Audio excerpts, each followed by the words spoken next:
میرے ساتھ موجود ہیں جناب مسعود صابر صاحب. Sir welcome. بہت شکریہ. سب سے پہلے تو آپ کا وقت دینے کا بہت شکریہ. ہم اکثر بات کرتے ہیں اللہ اکبر، کوئی بھی کام کر رہے ہوں، کوئی بھی چیز انوکھی دیکھیں، ہمارے منہ سے جو ہے اچانک نکلتا ہے کہ اللہ اکبر، اللہ سب سے بڑا ہے. اور پھر اسی دوران ہم سارے روزمرہ کے معمولات میں کچھ ایسی چیزیں کرتے ہیں، کچھ ایسے خواب دیکھتے ہیں جن کو ہم بہت لمیٹڈ کر دیتے ہیں، جن کو چھوٹا کر دیتے ہیں. تو مجھے ایک تفکر میں ایک نئی بات ملی کہ جن کا اللہ اکبر ہو ان کا خواب کیوں کا اصغر ہو. سر تب سے میرے ذہن میں یہ تھا کہ جب آپ مجھ سے ملیں گے تو میں یہ سوال ضرور دہراؤں گا، اس کے ایکسپلینیشن میں جاؤں گا کہ یہ جو خواب اس میں کہا گیا کہ خواب آپ کا اصغر کیوں ہو، وہ خواب کون سا خواب ہے، اس خواب کی ڈیٹیل کیا ہے، اس خواب سے اصل میں مراد کیا ہے. بسم اللہ الرحمن الرحیم. بہت شکریہ تفکری صاحب. خواب کتنا بڑا ہو، چھوٹا ہو، بڑا ہو، اس دنیا کا ہو یا اس دنیا کا ہو، تو یہ سوالات تو مطلب ابھرتے ہیں. تو بڑے خواب کے لیے جو پچھلی کچھ صدیوں میں جو ایک ماڈل ہمیں ویسٹ نے، مغرب نے دیا لیڈرشپ کا، مینجمنٹ کا، وہ کہتا ہے کہ یس یو کین، کہ تم کچھ بھی کر سکتے ہو، کچھ بھی سوچتے ہو تم کچھ بھی کر سکتے ہو. Yes you can. اور وہ انسان کے نفس کو ہی اس کی مطلب کہہ لیں کہ اس کو غذا دیتا ہے، اور وہ ایک میں اور کہ میں کر سکتا ہوں، یس یو کین، میں کر سکتا ہوں. اور وہ جبکہ اسلام کا پیغام یا اللہ تعالیٰ کا پیغام جو ہے وہ ہمیں عاجزی کا درس دیتا ہے، جس کی سب سے بڑی مثال یہ ہے کہ 22 سال کی جدوجہد کے بعد جب فتح مکہ ہوا، وہ مکہ کی فتح ہوئی، تو حضور صلی اللہ علیہ وآلہ وسلم جب مکہ میں داخل ہوئے تو آپ اونٹنی پہ بیٹھے ہوئے تھے، تو جھک کے اس کے کوہان کے ساتھ آپ کا سر لگ رہا تھا، اور آپ عجز کی حالت میں تھے، انکسار کی حالت میں تھے، اور آنسو تھے، اور اللہ تعالیٰ کا شکر ادا ہو رہا تھا. تو اس طرح سیلیبریشن، اس طرح ایک تکبر کا اظہار یا فخر کا اظہار وہ نہیں تھا. حالانکہ بہت بڑی انسانی تاریخ کی سب سے بڑی فتح تھی. تو اس فتح نے ہمیں ایک عجز کا درس دیا کہ ہمیں ہمبل رہنا. تو یہ کیسے مسئلہ حل ہو کہ جو ایک مغرب کا ماڈل کہہ رہا تھا کہ یس یو کین، اور ہمیں ایک ہمبل رہنے کا اور ایک درس ہے. تو کوئی ایسی صورتحال پیدا ہونی چاہیے کہ انسان کا قدم جو ہے وہ عرش پہ ہو، خواب اتنا بڑا ٹھیک ہے، لیکن اس کی پیشانی فرش پہ ہو، زمین پہ ہو، وہ اللہ کے آگے جھکا ہو،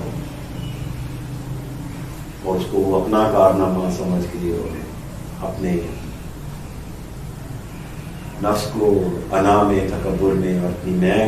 کے بڑھاوے کے لیے استعمال نہ کرے. تو اگر آپ دو لفظ جو اللہ اکبر ہم ہر روز اتنی دفعہ سنتے ہیں اور بولتے ہیں کہ اللہ بڑا ہے، اللہ اکبر، تو اگر آپ اکبر ایک لفظ کو ذہن میں رکھ لیں، اکبر بڑا اور اصغر چھوٹا، تو اس کے بعد ہم ایک مینجمنٹ کی یا لیڈرشپ کی یا خواب کے حوالے سے ایک اسٹیٹمنٹ پروڈیوس کرنے کی کوشش کرتے ہیں کہ جو ہمیں یہ نتائج دے کہ ہمارا قدم عرش پہ ہو، خواب بڑا ہو، آسمانوں کے پار ہو، مگر ہم اپنی اوقات میں رہیں، پیشانی فرش پہ ہو، سجدہ جاری ہو. وہ خواب مرہون محنت ہونا چاہیے اس ذات اقدس کا، جس کے کن کہنے سے وہ خواب ہو پائے، تکمیل تک پہنچتے، جو ہر چیز پہ قادر ہے. اور تو اس کے لیے یہ اسٹیٹمنٹ اگر انسان دہراتا رہے تو وہ اپنے لاشعور کو بھی پیغام دے گا اور سننے والوں اور آگے بھی کہ جن کا اللہ اکبر ہو جن کا اللہ اکبر ہو ان کا خواب کیوں اصغر ہو؟ بے شک ان کا اگر اللہ اکبر ہے تو خواب چھوٹا دیکھنا، کیونکہ زندگی ایک مرتبہ ملی ہے، یہ موقع ایک دفعہ ملا ہے، تو ہر انسان کو یہ سوچنا ہے کہ وہ کل کے لیے کیا کر کے لے جا رہا ہے اور وہ کیا چیز ہے۔ تو یہ اسٹیٹمنٹ انسان کو ایک تو یہ ہے کہ اعتماد دینے کا باعث بن سکتی ہے، بڑا خواب دیکھنے پہ مجبور کر سکتی ہے، اس کی لمٹس اور اس کے بند توڑ سکتی ہے، اس کو کنویں سے نکال سکتی ہے، کنویں کا مینڈل بننے سے روک سکتی ہے۔ یعنی کہ آپ کی نظر میں اور آپ کی گفتگو سے مجھے یہ حاصل ہوا ہے کہ آپ کی نظر، میرا خیال تھا جب میں نے یہ اسٹیٹمنٹ آپ کی دیکھی پڑھی تو مجھے لگا کہ شاید آپ کے ذہن میں خواب کی کوئی لمیٹیشن ہے کہ وہ خواب جو ہے وہ صرف آخرت کے ساتھ جڑا ہونا چاہیے۔ میرے ذہن میں شاید یہ چل رہا تھا اسلامی پوائنٹ آف ویو سے، لیکن آپ کی نظر میں خواب چاہے وہ جدید دنیا کا خواب ہو، ٹیکنالوجیکلی کچھ اچیو کرنا ہو، کچھ کسی اور طریقے سے کچھ اچیو کرنا ہو، خواب جتنا بڑا ہو لیکن after all we have return to God, اور اس سامنے جو پیشانی جھکی ہونی چاہیے وہ خدا کے سامنے جھکی ہونی چاہیے۔ اس کی آپ کے ذہن میں کوئی لمیٹیشن نہیں ہے خواب کی، چاہے وہ دنیاوی خواب ہو، چاہے وہ اس کا کوئی اور آرڈر ہو، لیکن خواب بڑا ہونا چاہیے اور اس کا جو مرہون محنت ہمیں رہنا چاہیے وہ خدا تعالیٰ کی طرف ہی رہنا چاہیے اور اس کی طرف ہی ہمیں رجوع کرنا چاہیے۔ صحیح ہے، آپ نے بڑی پیاری بات کی۔ اس کو ایسے بھی دیکھ لیتے ہیں کہ مطلب خواب جو ہے وہ جب ہم سوتے میں دیکھتے ہیں خواب دو طرح کے ہو سکتے ہیں، ایک ہم سوتے ہوئے دیکھتے ہیں تو ایک خواب ہوتا ہے کہ جو آپ جاگتی آنکھ سے اور وہ خواب آپ کو جگاتا ہے، آپ کو چلاتا ہے، آپ کو اس خواب کی قیمت ادا کرنے پہ مجبور کرتا ہے، وقت کی صورت میں، اپنے ٹیلنٹ کی صورت میں، اپنی انرجی کی صورت میں، اور استقامت کے ساتھ آپ کو چلاتا ہے کہ وہ پھر اگر تو اس طرح اس کو لیا جا سکتا ہے کہ جن کا اللہ اکبر ہو ان کا خواب کیوں اصغر ہو، تو چھوٹا خواب نہیں دیکھنا۔ تو یہ بات کو میں اس طرف جی بہت شکریہ مسعود صابر صاحب آپ کے وقت کا۔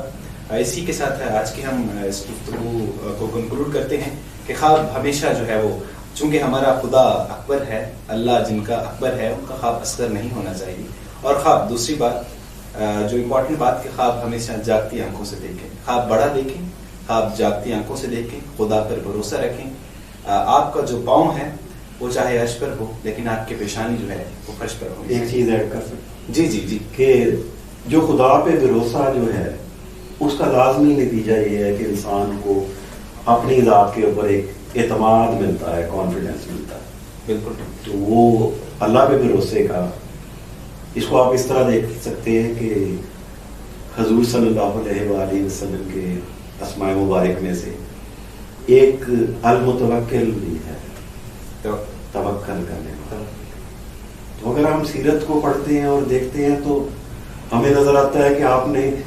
توکل کرنے کی، تدبیر کے ساتھ توکل کرنے کی آپ نے انتہا کر دی،